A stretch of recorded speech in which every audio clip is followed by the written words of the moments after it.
फैसला नहीं होता, बल्कि एक राजनीतिक संकेत होता है। प्रशासनिक स्तर पर यही मीटिंग तय करती है कि कौन सा मंत्रालय कितना खर्च करेगा, किस प्रस्ताव को मंजूरी मिलेगी और किन मांगों को फिलहाल टाल दिया जाएगा। ऐसे में सवाल ये है, क्या इस बार संविदाकर्मी सरकार की प्राथमिकता सूची में ऊपर हैं या फिर एक बार फिर उन्हें इंतजार करने को कहा जाएगा। देश में आम बजट से पहले एक बार फिर संविदाकर्मियों को लेकर सियासी और प्रशासनिक हलचल तेज हो गई है। सवाल सीधा है, क्या प्रधानमंत्री नरेंद्र मोदी की अगुवाई में होने वाली बजट से पहले की बड़ी कैबिनेट बैठक में संविदाकर्मियों, आशा, आंगनवाड़ी सेविका सहायिका, एएनएम, एनएचएम और मिड डे मील कर्मियों के मानदेय में बढ़ोतरी पर कोई बड़ा फैसला लिया जा सकता है। देश भर में लाखों कर्मचारियों की निगाहें इस बैठक पर टिकी हुई हैं, क्योंकि ये सिर्फ मानदेय बढ़ने का सवाल नहीं है, बल्कि सम्मान, स्थायित्व और आर्थिक सुरक्षा का मुद्दा है। बीते कुछ वर्षों में सरकार ने बार बार ये कहा है कि संविदा और फ्रंटलाइन वर्कर्स देश की रीढ़ हैं। कोरोना काल में आशा और एएनएम कार्यकर्ताओं ने जान जोखिम में डालकर काम किया। आंगनवाड़ी और मिड डे मील कर्मियों ने गरीब बच्चों और महिलाओं तक पोषण पहुंचाया। एनएचएम कर्मियों ने ग्रामीण स्वास्थ्य व्यवस्था को संभाला। लेकिन सवाल ये है कि क्या इन सेवाओं का सम्मान केवल तालियों और प्रशंसा तक ही सीमित रहेगा, या बजट से पहले सरकार इनके मानदेय में वास्तविक और ठोस बढ़ोतरी करेगी। प्रधानमंत्री नरेंद्र मोदी की अध्यक्षता में होने वाली बजट पूर्व कैबिनेट बैठक का राजनीतिक और प्रशासनिक महत्व बेहद गहरा माना जाता है। ये केवल एक औपचारिक बैठक नहीं होती, बल्कि इसी मंच से ये तय होता है कि सरकार बजट में किन वर्गों को प्राथमिकता देने जा रही है और किन मुद्दों को राजनीतिक रूप से संवेदनशील माना जा रहा है। प्रशासनिक स्तर पर यही बैठक विभिन्न मंत्रालयों के प्रस्तावों को अंतिम रूप देती है, खर्च और संसाधनों की दिशा तय करती है और ये स्पष्ट करती है कि सरकार किन नीतिगत फैसलों को तुरंत लागू करना चाहती है और किन्हें भविष्य के लिए टालना चाहती है। राजनीतिक दृष्टि से देखें तो बजट से पहले की कैबिनेट मीटिंग सरकार की मंशा और संदेश दोनों तय करती है। इसी बैठक के जरिए सरकार ये संकेत देती है कि वो किन सामाजिक वर्गों को साधना चाहती है और किन मुद्दों पर जनता के बीच जाना चाहती है।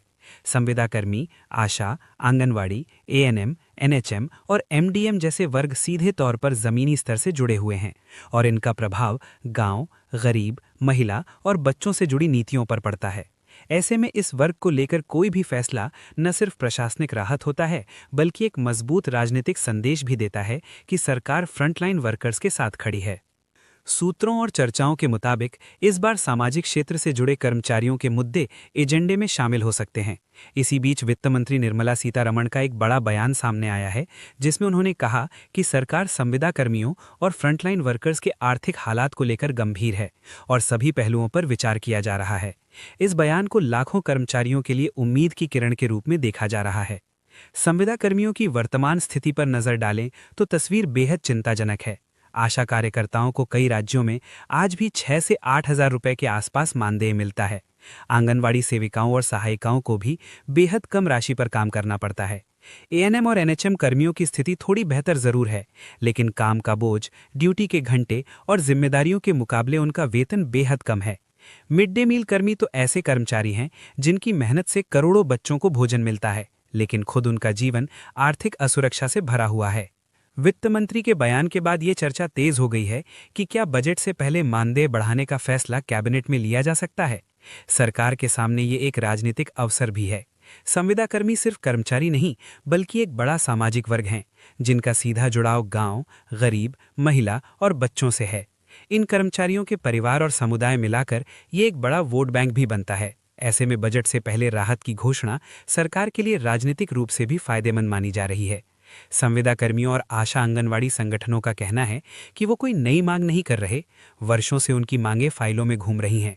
न्यूनतम मानदेय बढ़ाया जाए, नियमितीकरण की दिशा में ठोस कदम उठाए जाएं, सामाजिक सुरक्षा और पेंशन की व्यवस्था हो और काम के घंटे और जिम्मेदारियों के हिसाब से वेतन तय किया जाए। लेकिन हर बजट में उन्हें सिर्फ आश्वासन ही मिला है। वित्त मंत्री निर्मला सीतारमण के बयान को अगर गहराई से देखें तो उसमें एक संकेत जरूर छिपा है। उन्होंने ये साफ किया है कि सरकार का फोकस सामाजिक क्षेत्र को मजबूत करने पर है और इसके लिए संसाधनों की कमी नहीं होने दी जाएगी।